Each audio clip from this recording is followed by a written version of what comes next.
Isaías capítulo 25, Isaías 25, nós vamos ler todo esse capítulo de 12 versículos apenas, Isaías 25, do 1 ao 12, e nós vamos ler já a partir do problema que nós temos no nosso mundo hoje, que é guerras, rumores de guerras, pestes, dificuldades de toda sorte, né? O mundo sempre esteve em guerra. Alguém fez um cálculo aí que o mundo ficou apenas 10 ou 20 dias, sei lá, sem guerra. Então, claro que não o mundo inteiro, né? Mas sem nenhuma guerra no mundo. É muito tempo de guerra.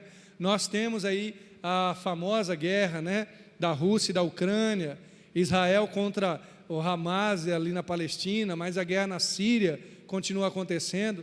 Tantas guerras. Alguns dizem que o Brasil também está em guerra, no sentido da criminalidade, da quantidade de mortes que há no Brasil, por crimes, né? Enfim, nós vemos um mundo estarrecido, com grandes dificuldades. E nos parece, às vezes, que Deus se esqueceu de nós. Parece que o mundo foi deixado a Deus dará, sem Deus, né? Talvez isso pode nos parecer muito simples até, e você pode responder facilmente, não, Deus é bom e tudo mais, e é verdade, não estaria errado. Mas quando a guerra, a peste, a dificuldade chega para nós, aí nós começamos a pensar, de fato, parece que a coisa está difícil, né?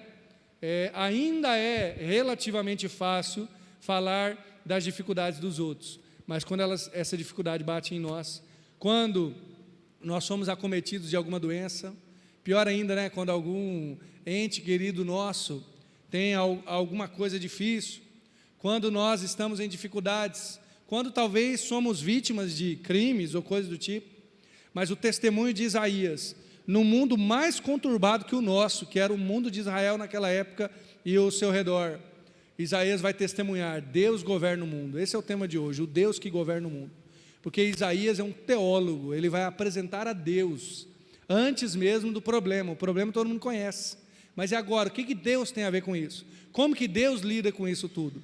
E aprendendo da palavra dele, nós aprenderemos a olhar para ele, enxergar, ver quem ele é em meio às nossas dificuldades. Acompanhe comigo, eu vou ler os 12 versos e a gente vai conversar sobre esse texto.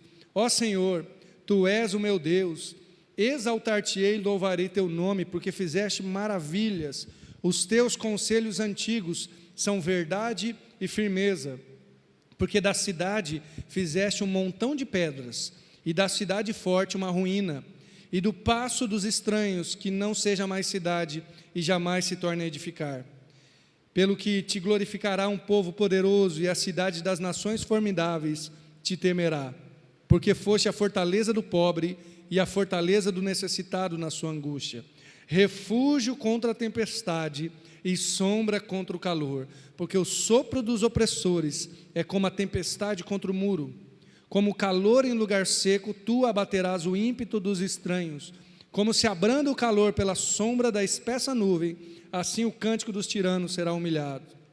E o Senhor dos exércitos dará neste monte a todos os povos uma festa com animais gordos, uma festa com vinhos puros, com tutanos gordos, com vinhos puros bem purificados, e destruirá neste monte a máscara do rosto com que todos os povos andaram cobertos, e o véu com que todas as nações se escondem. Aniquilará a morte para sempre, e assim enxugará o Senhor Jeová as lágrimas de todos os rostos, e tirará a vergonha do seu povo de toda a terra, porque o Senhor o diz. E naquele dia se dirá, eis que este é o nosso Deus, a quem aguardávamos, Ele nos salvará, este é o Senhor, a quem aguardávamos. Na sua salvação exultaremos e nos alegraremos, porque a mão do Senhor descansará neste monte, mas Moabe será trilhado debaixo dele, como se trilha a palha no monturo, e Moabe estenderá as mãos por entre eles, como as estende o nadador para nadar, mas o Senhor abaterá o seu orgulho, apesar da perícia das suas mãos, e abaixará as altas fortalezas dos teus muros, abatê-las-á, e as derrubará por terra até o pó. Amém? É um texto grande, né? Para nós lermos no dia a dia não, mas normalmente nós nos atemos a menos versos, mas o capítulo todo tem toda uma mensagem para nós, de fato, que Deus governa o mundo, de fato que o Senhor continua soberano.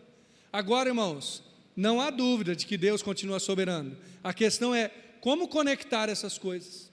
Eu sei que Deus é soberano no meu coração, eu sei que eu o amo, eu sei que lá no céu Ele governa, mas agora vamos falar do meio do campo, do meio do caminho. Como olhar para este mundo e ver Deus governando? Ele governa no meu coração, Ele governa no céu, mas e a terra? E as coisas dessa vida? E as pessoas contrárias a Deus? O que acontece ou como se dará? Bom, o profeta introduz esta palavra dizendo que Deus, ou melhor, o Senhor é o meu Deus. E aqui ele já usa dois termos distintos que é para a gente entender qual é o tom da profecia. Ele fala, ó Senhor, tu és o meu Deus, que parece ser apenas algo comum, mas ele usa termos diferentes. Senhor é a tradução para Jeová. Alguns falam Yahvé, mas depende da tradução. E Deus é a tradução para Elohim. O que isso tem a ver? Jeová é a palavra falada para quando Deus se revelou ao povo de Israel. É o mesmo Deus, tá? Não se preocupe. Quando Deus se revela para Israel, na verdade Deus se revela a Moisés. E Moisés fala assim, Senhor, quem eu vou dizer que me enviou? Porque havia muitos deuses no Egito, havia muitas divindades, né? Centenas. E Deus fala, diga que o eu sou o enviou, ou eu sou o que sou. Aqui é uma dificuldade enorme para traduzir, porque não se sabe se é passado, presente e futuro, mas a melhor tradução parece essa, eu sou o que sou. E esse termo gerou a palavra Jeová. Então quando se fala Jeová ou Yahvé, se pensa em Deus se apresentando para o povo de Israel. O Deus de Israel é o Deus Jeová. Mas e a palavra Elohim?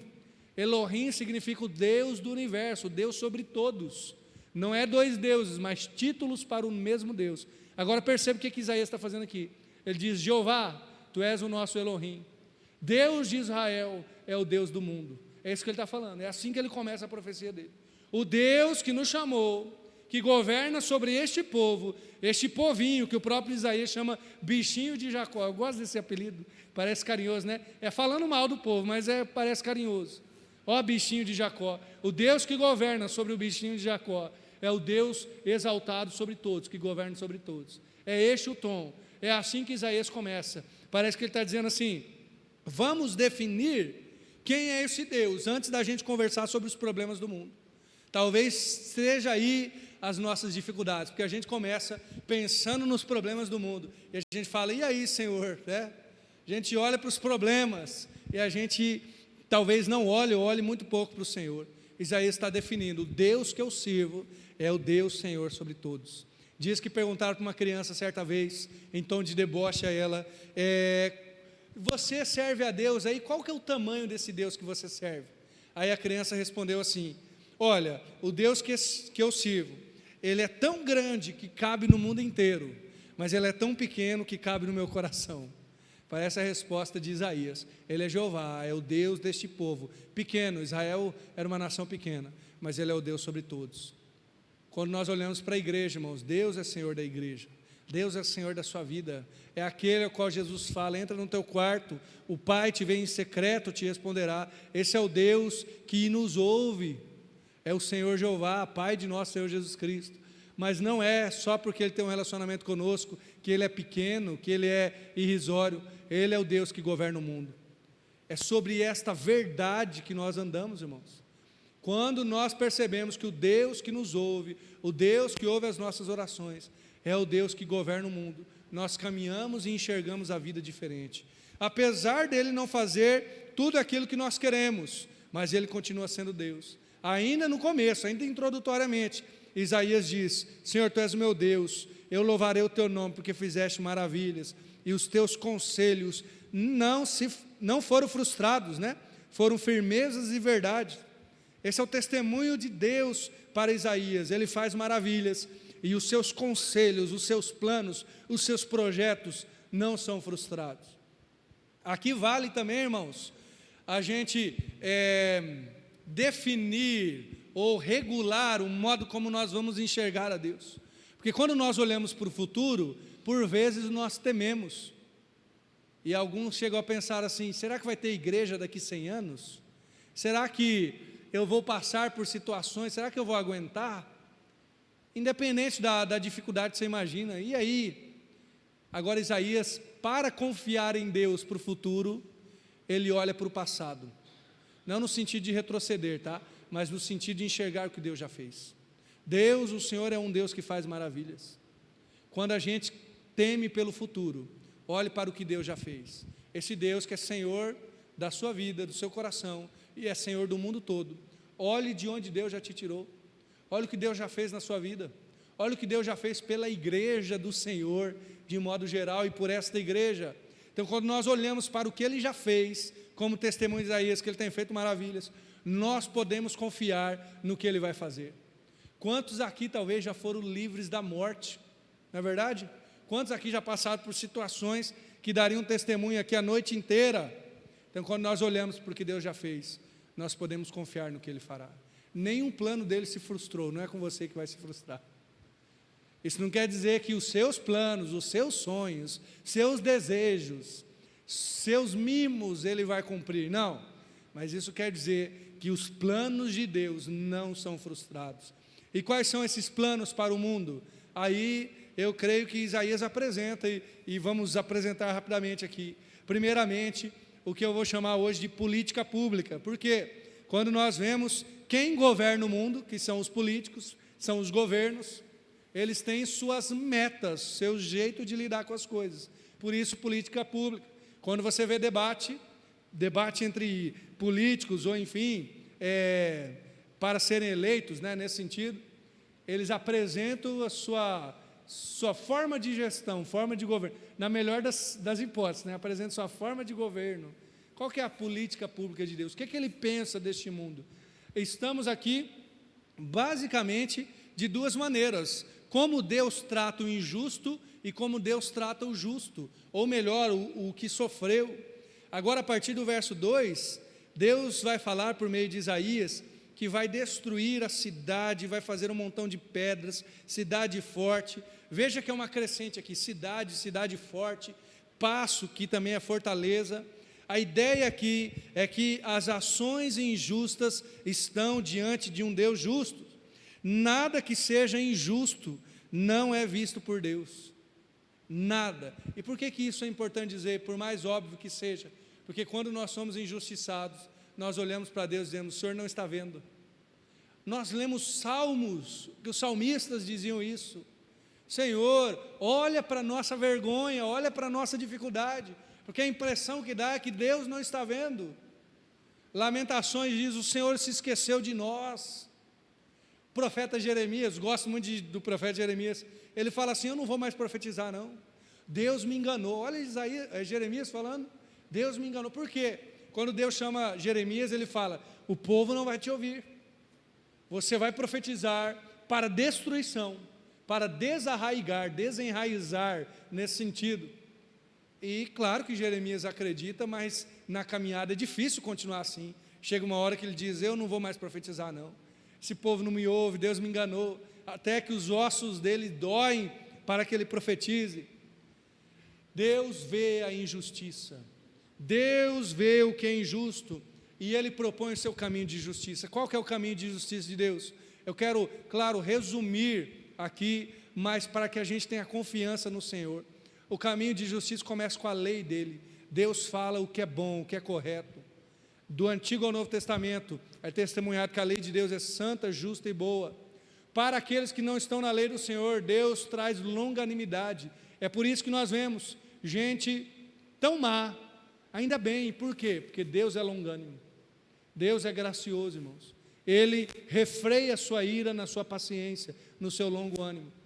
Deus também traz misericórdia aos que se arrependem. Convenhamos, eu e você talvez já temos sido alvos de injustiça, mas eu e você também já produzimos injustiça. E quando nós nos arrependemos, o que Deus fez? Deus nos perdoou, porque Deus é misericordioso, Deus é gracioso, e isso está na sua justiça. Mas por final, Deus apresentará a ira para aqueles que não se arrependem. Por que isso é bom saber? Porque é no Senhor que depositamos a nossa esperança. Outra coisa que percebemos aqui: nenhum poder é mais forte do que o poder do nosso Senhor. Deus está falando que vai punir, e quem vai punir é sempre o mais forte. E ainda a ação de Deus resulta na sua glória. O texto diz que todos o glorificarão, todos temerão o Senhor. Até mesmo neste tempo de castigo haverá a glória do Senhor. Irmãos, aqui é uma forma da gente ler a nossa vida. Quantas tribulações você já passou? Quantas dificuldades? E Deus está falando para o povo de Israel. Gente, o que o povo de Israel ia passar não seria fácil. Dali pouco mais de 100 anos eles iriam para a Babilônia. E nós já nos acostumamos com essa história e ela parece tão tranquila. Mas imagine um povo ser arrancado do seu país inteiro, destruído os muros, as cidades, acabado com tudo, um país inteiro, especialmente Jerusalém, a capital. E Deus está dizendo que os povos ainda o glorificarão, as cidades das nações o temerá, porque toda a tribulação no final é para a glória de Deus. Preciso repetir isso para você: toda a tribulação no final é para a glória de Deus. É por isso que nós temos que começar olhando para Deus, porque quando a gente olha para a nossa destruição, nós ficamos desesperados. Quais as tribulações que você está passando? Quais tribulações você já passou? Todas elas, entregues ao justo juiz, ao Deus misericordioso, resultarão em glória para o Senhor e resultarão em bênção para a sua vida, quando você usá-las para se aproximar do Senhor. Deus tem uma política pública, que é a maneira que Ele trata as pessoas. E sabe como que Ele faz, irmãos? Ele começa com o seu próprio povo, Ele começa na sua casa. A segunda coisa da política pública de Deus está no verso 4, é que Deus é fortaleza para o pobre. Deus é fortaleza para o necessitado na sua angústia. Duas palavras aqui usadas: pobre e necessitado. Talvez você diga: ai, que bom que eu sou pobre, agora ficou bom para mim, né? Então, ainda bem, olha só. Bom, irmãos, aqui há uma diferença, tá? Há quem precise de ajuda por aquilo que a vida lhe fez.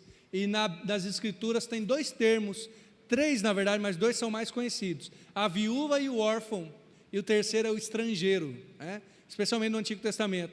O que é a viúva? A mulher que perdeu o seu marido. O órfão, a criança, o jovem que não tem os seus pais. O que ele fez, ou o que a viúva fez para isso? Nada. A vida trouxe isso terrível, injusto. Este é o necessitado desse texto. Deus é fortaleza para o necessitado, para aquele que a vida veio como um furacão. Talvez ele até ficou pensando: o que eu fiz, Senhor? Qual que é o meu problema?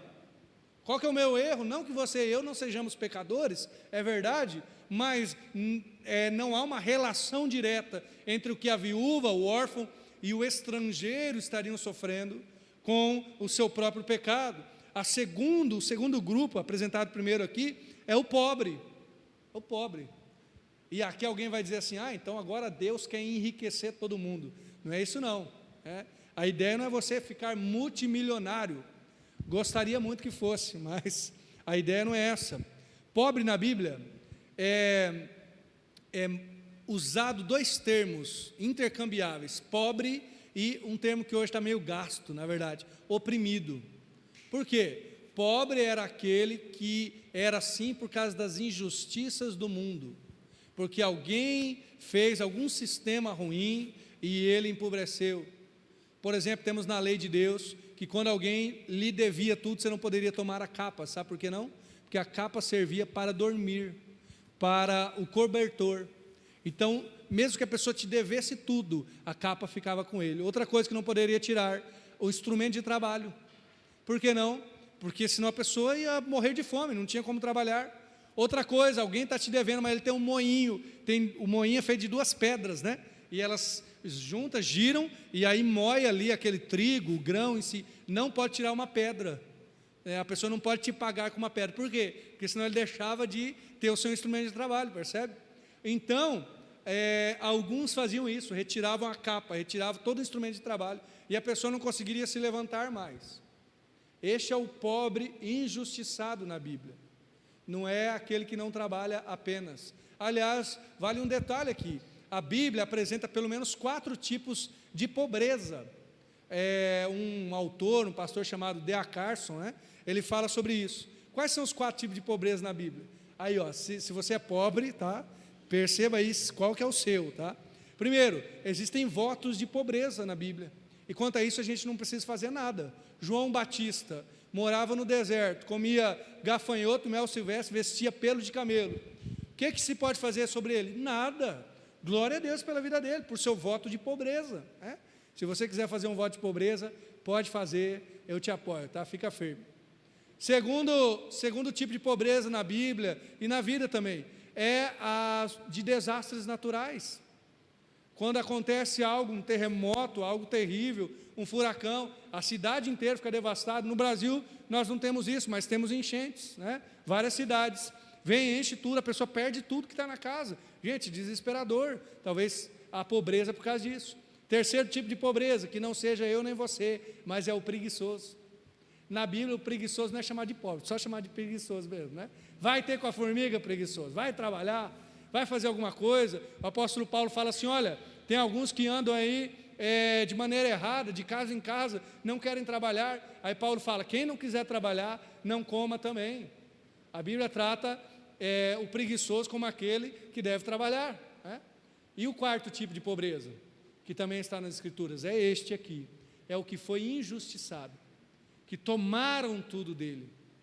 Nós lemos vários profetas, no livro de Provérbios especialmente é falado sobre isso, e nós vemos hoje, irmãos, há países onde a pobreza é extrema, na verdade, onde o governo tomou tudo, onde a corrupção, a maldade, fez com que 90 e poucos % da população empobreceu. E aí nós voltamos a esta promessa que lemos, porque foste Deus a fortaleza do pobre. Deus é aquele que se apresenta ao necessitado. Deus é aquele que se apresenta àquele que foi injustiçado.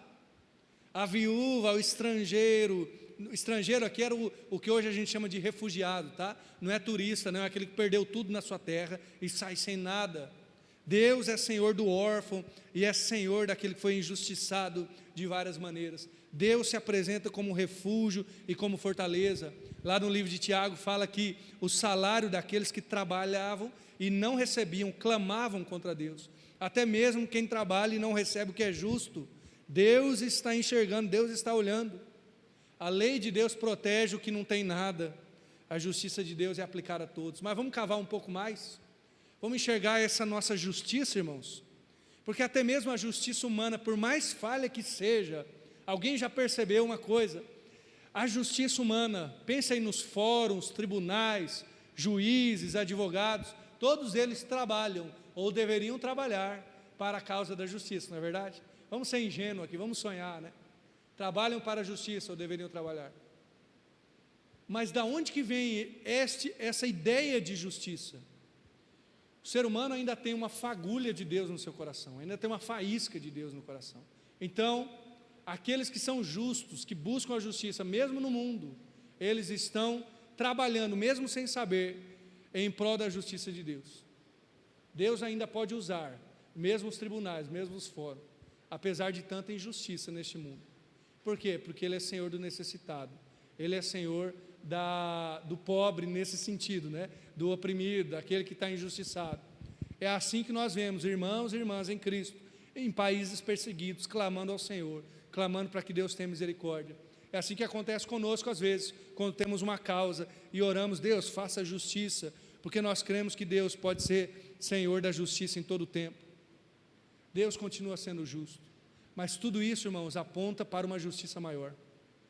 Quando nós clamamos por justiça aqui, primeiro, sejamos eu e você justos, tá? Corretos, para que a gente clame que Deus faça justiça e a gente não seja esmagado pela justiça dele. Mas este nosso senso de justiça clama por algo mais. No final de Apocalipse, quando nós vemos duas realidades, no céu a glória de Deus, o povo clamando santo, santo, santo, mas também o povo que estava lá perseguido, o povo que havia morrido em perseguição, dizendo, Senhor, faça justiça contra a besta, contra aqueles que estão nos oprimindo na terra. nós vemos no final que o Espírito de Deus inflama o coração da noiva, e por isso nós lemos que o Espírito e a noiva dizem: vem, vem. O clamor Maranata, que significa ora vem Senhor Jesus, né? Maranata, o clamor é um clamor também por justiça. Venha, Senhor. Quando que a justiça será cumprida plenamente, irmãos? Quando nós enxergarmos o Filho do Homem vindo sobre as nuvens com grande poder e glória. É neste tempo, neste momento, que a justiça será feita plenamente. Aqui nós esperamos, aguardamos, confiamos nele, somos justos. E agora eu falei sobre essa política pública, como que Deus trata o justo e o injusto. Mas será que Deus só reage? Será que Deus apenas responde à ação humana? Deixa eu ver primeiro se você é justo, se você é injusto, se é necessitado ou não. Não, irmãos, claro que a justiça de Deus responde ao que fazemos, mas Deus tem um plano também. Deus tem um propósito, o que chamaríamos de plano de governo. Onde que o reinado de Deus quer chegar? Nesses feitos maravilhosos. Aí a gente vê o verso 6, como se Deus apresentasse: olha, é este o meu plano aqui, é aqui que eu quero chegar. O Senhor dos Exércitos dará neste monte a todos os povos uma festa com animais gordos, uma festa com vinhos puros, né? Deus vai fazer um grande churrasco. Olha que benção, é o que parece, um grande banquete, esta é a palavra certa, uma festa. O que isso quer dizer, irmãos? Qual que é a ideia daqui?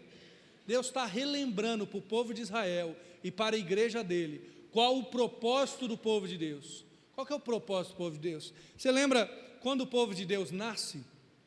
Bom, claro que ele nasce no coração de Deus, né? Mas na história, quem que é o patriarca que é chamado? É Abraão. Deus chama Abraão em Gênesis 12, e está ali o ponto principal do que Deus quer para o povo de Israel. Já vou dar aqui uma notícia, tá? O povo de Israel não cumpre isso, pelo menos no Antigo Testamento, porque seja uma bênção, você será uma bênção. Nas traduções anteriores, ser tu uma bênção. Você será uma bênção para todas as famílias da terra. Os que te abençoarem serão abençoados, os que te amaldiçoarem serão amaldiçoados. Abraão, e não apenas Abraão, porque ele viu apenas Isaque, o seu filho, não viu todo o povo que veio mais de 400 anos depois lá no Egito. Mas o povo que vem de Abraão, o povo de Israel, deveria ser uma bênção para todas as nações. Esse é o plano de governo de Deus. O povo de Deus sendo uma bênção, sendo um povo que abençoa os outros. É o que Isaías está profetizando de certa forma. Por quê, irmãos? Como que o povo de Israel seria uma bênção? No Antigo Testamento, eles seriam uma luz no meio das nações. Hoje em dia a gente tem umas imagens de satélites, talvez você já tenha visto isso, imagens de satélite em que mostra os países todos iluminados. Alguns países aí com menos tecnologia não tem nenhuma luz, outros já iluminados. Não sei se já viu uma imagem assim. É como se o mundo fosse enxergado dessa maneira e só o povo de Deus tivesse aquela luz, todos os outros na escuridão. Qual seria a coisa comum, o que esperar acontecer? A gente esperaria claramente que todos correriam para lá. Vamos ver o que está acontecendo, porque só eles têm a luz. Esse era o movimento que Deus esperava com o povo de Israel, ser uma bênção tão grande que os povos correriam para lá. Aqui, esse é o banquete, dará neste monte a todos os povos uma festa. Essa é a ideia. Isso se cumpriu em partes, irmãos. Por exemplo, talvez o momento auge disso é quando Salomão recebe a visita da rainha de Sabá. Alguns vão dizer que ela era até tinha mais riquezas e poder do que o próprio Salomão. Nós só lemos o texto bíblico, imaginamos que ela era uma qualquer, mas provavelmente uma grande rainha. E ela vai e ela fica encantada e diz: olha, o que me disseram não é nem a metade. E por que isso é colocado na Bíblia? Para a glória de Salomão? Não, para a glória de Deus, o povo de Israel como uma luz entre as nações. Isso não se cumpriu, mas Deus está lembrando aqui: olha, eu vou dar um banquete que vai vir todo mundo, nós vamos celebrar. Este é o plano de Deus, este é o propósito de Deus para o povo dele. Este propósito não terminou com a igreja, irmãos, mas há uma pequena diferença. Enquanto o povo de Israel esperava, se organizava para que os povos viessem para eles, a igreja faz o contrário. O movimento não é esperar, o movimento é ir. Aliás, a igreja, o nome igreja significa isso. Sabia? O nome igreja é eclésia, chamados para fora. Chamados para fora. Olha o nosso movimento, ir para lá. Então, o propósito de Deus continua sendo ser uma luz para as nações. Continua sendo iluminar com justiça, com amor, com bondade, onde a gente estiver. Os espaços públicos, a educação, a segurança, a política, o que nós tivermos relacionados. Mas agora nós estamos em todos esses lugares. O plano de Deus continua, mas o método mudou. Por isso que Jesus, lá na sua grande comissão, ele fala, olha, vão, ou melhor, né, ide, a gente conhece mais esse termo, né, ide por todo mundo, pregar o evangelho, né, e você batizem a todos, façam discípulos de todas as nações. A gente continua sendo uma bênção, a gente continua sendo luz, mas agora a gente vai, agora a gente está lá, em todos os ambientes, em que for cabível, obviamente. Sobre este propósito nós andamos, e do propósito vem a promessa, promessa que nunca falhará, a promessa aqui que os povos estarão incluídos. Quando João sobe lá no céu, no Apocalipse, ele vê gente de toda língua, e de toda nação, povos de todas as tribos, e eu fico me imaginando, irmãos, como que ele conheceu que era de todas as tribos, que convenhamos, dá até para diferenciar algumas, né? Se a pessoa é muito do Oriente, muito do Ocidente, está diferente, mas é difícil diferenciar, sei lá, um italiano de um português, só de olhar assim, eu acho difícil. Ou eu sou descendente de búlgaro, né? Então, meu pai, meus tios falavam muito da proximidade dos búlgaros com os russos.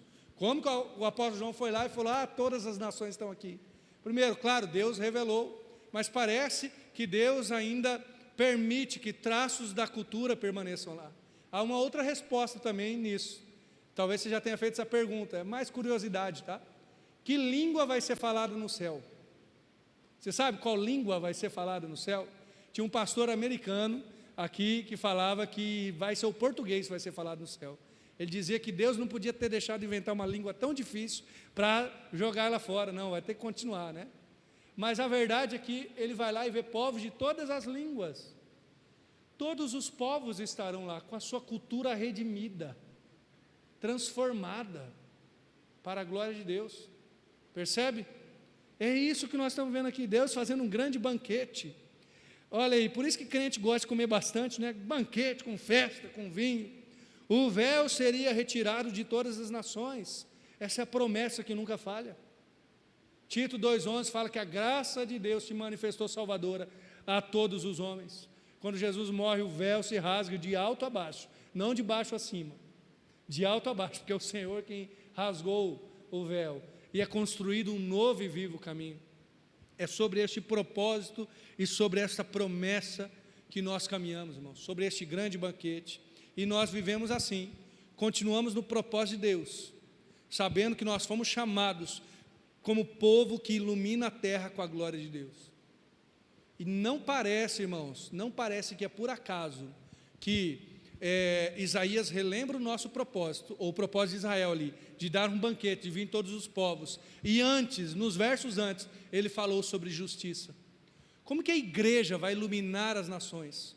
Como que você vai ser diferença lá onde você está? Aí entra a nossa vida, sabe como você vai ser diferente? Quando você for justo, quando você for correto. Eu sei e todo mundo sabe, talvez até as pessoas cobram você e eu, que crente é gente correta, não é verdade? Talvez você já tenha feito algo assim, você fez algo de errado e aí descobriu que você era crente, alguém veio e falou assim, mas você é crente? Já aconteceu isso com você? Não responda, deixa quieto, né? Tudo bem, mas pode ser que tenha acontecido. Ou quem sabe, agora sim, você viu outra pessoa fazendo algo injusto e descobriu que essa pessoa é crente. Quantas vezes eu já ouvi pessoas dizendo, olha, fulano fez e fulano era crente. Pior ainda, né? Só em termos de ilustração, não que isso tenha acontecido, pessoa dizer, fulano fez isso e fulano era pastor. Olha só, né? Não que isso aconteça de fato, né? Mas enfim. Por que, irmãos, que o mundo cobra isso? Porque o mundo conhece, mesmo que não queira, conhece a justiça do povo de Deus. assim que nós iluminamos a terra, sendo justos, sendo corretos, sendo pessoas que servem o Senhor, neste propósito, vivendo a promessa do Senhor. E agora, nós vamos para o verso 9 aqui, em que se diz que naquele dia, vai se dizer entre todos: eis que esse é o nosso Deus, a quem aguardávamos, Ele nos salvará. Agora, sabe o que acontece? Nós olhamos para o povo escolhido de Deus. O que a igreja faz então? Veja nesse verso aí, que está na tela, a gente não faz nada, a gente aparentemente não faz nada. Agora chegou a nossa vez, vamos lá, espadas para cima, vamos fazer alguma coisa. Deus gosta de fazer isso com o povo dele, né? O povo de Deus vai para a guerra, cheio de vontade. Pensa no povo de Israel saindo do Egito, irmãos. Eles veem o mar vermelho se abrir, passa o Egito, o maior império da época, cai no mar. Agora eles vão entrar em Jericó. E o que a gente vai fazer, Senhor? Vamos tocar trombeta. É isso que eles fazem. Como que nós vamos derrubar a muralha? Nada. Vocês vão dar 7 voltas, ou melhor, 1 volta por dia, e no último dia 7 voltas, e no final vão tocar trombeta. Gente, é risível, é ridículo o que eles fizeram, mas na verdade ridículo para os homens, porque diante do Senhor, o que eles estavam fazendo? Confiando no Senhor, esperando no Senhor. Gideão, chamado por Deus, malhando trigo no lagar, lá escondido do povo inimigo. Deus chama ele, Gideão fala assim: eu sou o menor, Deus, sou o menor. Eu imagino Gideão dizendo: não, Senhor, não, eu estava escondido aqui, pai. Chama outro, justo eu aqui escondido. Não é assim a nossa sensação às vezes? Senhor, eu estava quieto no meu canto, Senhor, eu juro que eu não estava fazendo nada. E aí Gideão fala: eu sou o menor da minha casa é menor da minha tribo é a menor de Israel. Quem que ele era? Nada, né? Nada. Deus fala: então é contigo mesmo, eu gosto desse tipo de gente, que não vai pegar a glória para si. E ainda ele chama o povo, e Deus ainda fala assim, pergunta quem está com medo. Olha isso, vai para a guerra, você vai perguntar isso? Quem está com medo? Um monte de gente está com medo. Agora bota o povo para beber. Eu tenho sempre uma dúvida, como que era o tipo que beberam água, né? Eu sei que podia beber água pegando, ou beber água levando a boca até o rio, mas eu não me lembro qual que ficou. Se eu não me engano é aquele que bebeu água com a boca no rio. Ele separou 300, irmãos, e vão lutar contra centenas de milhares do povo inimigo, e para piorar, vão lutar batendo panela. Ainda se Deus desse a força de Sansão, 300 Sansão, aí a gente ia, 300 Sansão. Não, vocês vão bater panela, meu amigo. E nesse bater panela, Deus dá a vitória ao povo de Israel. O que Deus está fazendo aqui, irmãos? Deus está dando um padrão para a gente, um padrão. Só mais um. O rei Josafá e outros reis foram guerrear contra um povo inimigo. Veio muita gente, e aí, gente inimiga, né? E aí Deus fala assim: vocês vão cavar buracos. Estratégia de guerra aqui, né? Cavar buracos. Por quê? Bom, só façam isso e toquem também, cantem ao Senhor. E naquela noite, ou enfim, no outro dia, choveu e encheu aquela terra cheia de buracos de água. Quando o inimigo vê, eles olham, acham que são poças de sangue. E diz: o povo de Israel e de Judá se matou entre si. E Deus causa uma confusão entre os inimigos, e eles é que fazem isso, eles que se matam entre si. E Deus dá vitória sem eles levantar uma mão. Lembra também do rei Senaqueribe, o rei da Assíria, também um grande império. Deus gosta de destruir grandes impérios. Eles cercam Jerusalém e falam na língua do povo de Jerusalém, para o povo que está no muro escutar, falam em hebraico. Falam: olha, os deuses das outras nações não serviram a elas, podem parar, não vão cair na conversa do rei, que no caso era o rei Ezequias. O rei Ezequias entra no templo, roupa rasgada, saco de pano de cinza, né? Cinza na cabeça. E Deus manda o profeta Isaías dizer: olha, ele vai voltar do mesmo caminho que ele veio. Naquela noite o anjo do Senhor mata 180 mil do povo da Síria. O que o povo de Israel faz? Nada. Agora voltamos para o nosso texto aqui, que estamos falando de justiça. Naquele dia se dirá: esse é o nosso Deus, a quem aguardávamos, Ele nos salvará. Este é o Senhor a quem aguardávamos, na sua salvação exultaremos e nos alegraremos. O que o povo de Deus faz? Aparentemente nada, mas profundamente tudo. Por quê? O povo de Deus é um povo subversivo, é um povo que está no mundo, mas não serve a um Deus do mundo. É o povo que está no mundo de César, naquela época da igreja, né, em que César era chamado Senhor, mas eles estão no mundo dizendo, Cristo é o Senhor. Irmãos, isso é para acabar com qualquer estrutura social, porque nós estamos no mundo dizendo, o dinheiro não é o nosso Deus, a política não é o nosso Deus, as esperanças deste mundo não são o nosso Deus, armas de guerra não são o nosso Deus, nosso poder vem do Senhor. Esta igreja que aparentemente não faz nada, ela proclama a Deus, ela diz, este é o nosso Deus, eis que Ele. Esta igreja, este povo de Deus, espera ansiosamente, parece ser a única coisa que ele faz, o quê? Ficar sentado. Aqui o verbo está, um verbo mais enfático ainda. Como esperar enfaticamente? Não sei, né? Mas espera mesmo, espera com vontade, espera em desespero quase, ou em grande aflição, confia na salvação, e aqui ainda diz, exultaremos e nos alegraremos, ao povo de Deus celebra o Senhor. O que a gente faz então? A gente adora, prega, canta, exulta, aguarda, confia, a gente coloca os nossos olhos em outra esperança, e não na esperança deste mundo. Em uma linguagem mais acadêmica, a ideia é que a nossa hermenêutica do mundo, da vida, nossa interpretação da vida é Cristo, e não este mundo. É o jeito que nós enxergamos este mundo. Por isso que nós podemos estar sendo perseguidos, morrendo, aflitos, abatidos, mas nós estamos olhando para Deus, para o Senhor. Como que pode, irmãos, esse povo que tanto sofreu, que tanto passou por dificuldades, esse povo que há pouco mais de 100 anos não era nem reconhecido no Brasil como válido, como religião válida, ainda está firme, porque nós olhamos para o Senhor. Um pastor muito famoso chamado John Piper, ele diz lá nos Estados Unidos, mas serve para nós também, que a maior praga, a maior dificuldade para a igreja americana, ele está falando para eles lá, né? É o conforto, é a riqueza, porque nisso eles esqueceram de confiar em Deus. Serve para nós também, irmãos. Graças a Deus que temos conforto, que temos uma certa riqueza, não como os americanos, né? Mas graças a Deus que temos sim, Deus é bom, mas os nossos olhos continuam no Senhor. Nós exultamos, celebramos, confiamos e esperamos em Deus. Essa é a ideia aqui. E para que não fique apenas em coisas teóricas, apesar de serem profundas, Deus dá um exemplo, e por isso que pode parecer tão estranho, Deus falar de Moabe no final do texto. Moabe, você viu que apareceu Moabe aqui, no verso 10 e 11? Porque a mão do Senhor descansará nesse monte, mas Moabe será trilhado debaixo dele.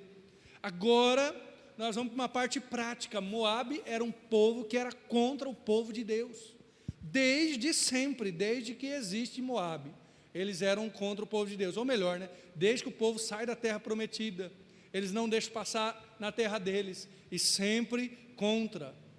A questão aqui, irmãos, não é que Deus não teria misericórdia. Nos capítulos 15 e 16 de Isaías, você pode conferir depois, Deus diz que terá misericórdia do povo de Moabe, que se arrepender. Mas agora estamos falando de uma nação maldosa, e agora a gente vê o seguinte, o mundo é mau mesmo, o mundo longe de Deus é tal como Moabe, mas Deus conhece essa soberba, Deus conhece a injustiça do mundo, e haverá justiça de Deus para aqueles que fizeram maldades. Esta é a verdade aqui. Moabe pode ser como os povos hoje em guerra, Moabe pode ser a nação injusta, mas Deus trará justiça. Vamos aplicar isso para a nossa vida, como nós começamos. Deus trará justiça, nós temos plena certeza que Deus fará justiça contra homens maus que estão no poder de nações maldosas. Deus fará justiça contra aqueles que estão fazendo guerra injustamente. É claro que estou longe de conhecer a política, a geopolítica, seja lá o que for, mas contra aqueles que proclamam guerra de modo injusto, Deus fará justiça. Deus fará justiça aos líderes da nossa nação que estão fazendo injustiça, seja qual for o patamar, o nível, aos que são corruptos, aos que são injustos, nós entregamos e confiamos no justo juiz. Deus fará justiça na sua vida também. A minha questão, irmãos, e para você, é que eu não devo ser contado entre os injustos. Às vezes nós duvidamos, né? Será que Deus vai fazer ou não? Não, irmãos, não é isso. A questão é, Deus fará justiça, mas que eu seja contado entre os justos. E onde que Deus fez justiça plenamente? Onde que Deus começou, né, de fato? Na cruz do Calvário. Na cruz do Calvário, a justiça de Deus recaiu sobre Jesus. E agora eu preciso dizer, já para encerrar, até mesmo aqueles injustos, se converterem, Deus pode perdoar. Até mesmo aqueles maldosos que fizeram atrocidades que nós vemos na história, se arrependerem, serão perdoados. Por quê? Na cruz do Calvário, Deus levou todo o pecado em Cristo Jesus. E Cristo se torna a justiça de Deus, para que aquele que se arrepender seja transformado em justiça. Esse é o Deus que governa o mundo. É assim que Ele governa. Ele um dia colocará abaixo todo monte, rebaixará toda nação orgulhosa. Mas hoje, a esperança para mim e para você. Hoje nós podemos confiar, exultar, se alegrar em nosso Deus. O que eu posso fazer então? Primeiro, você tem que entregar sua vida para Jesus. Você nunca será justo o suficiente para dizer eu mereço ser um servo de Deus. Você precisa se arrepender, se converter, servir a Jesus de verdade. Se você já é convertido, você precisa confessar os seus pecados. Se nós confessarmos, e o termo ali em 1 João 9 é admitir os nossos pecados, Ele é fiel e justo para nos perdoar os pecados e purificar de toda iniquidade. Agora, se a gente disser que não tem pecado, a gente é mentiroso. Então confesse o seu pecado, ainda que seja necessário diariamente, porque o Deus que é justo fará misericórdia a nós. O que mais?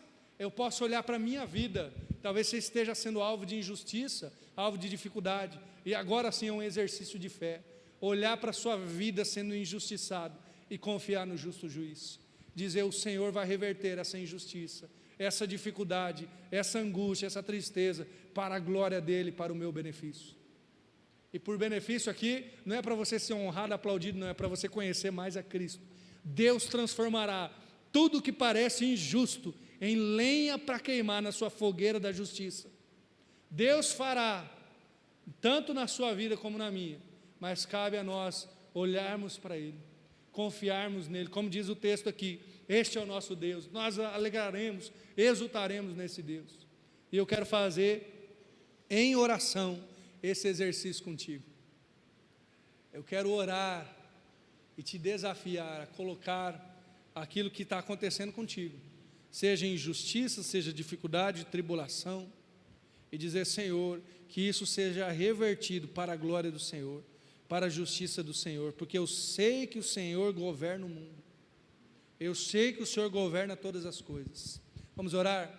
Deus de amor, obrigado por essa profecia de Isaías, profunda, maravilhosa, e eu oro, Pai, para que o Senhor nos capacite a enxergar a mão do Senhor sobre todos. Somos tão pequenos e irrisórios, parece tão bobo falar isso, mas estamos falando com aquele que governa o mundo, então clamaremos. Eu oro pela guerra da Rússia contra a Ucrânia, que o Senhor traga fim, Pai, às injustiças que acontecem ali, às mortes de inocentes, de crianças, Senhor. Também ali a guerra de Israel e do Hamas na Palestina, como igreja do Senhor, oramos para que essa guerra chegue ao fim, e mais para que haja justiça ali. Também oramos pela guerra na Síria, guerras em países africanos, que temos visto desde sempre e há muito tempo notícias.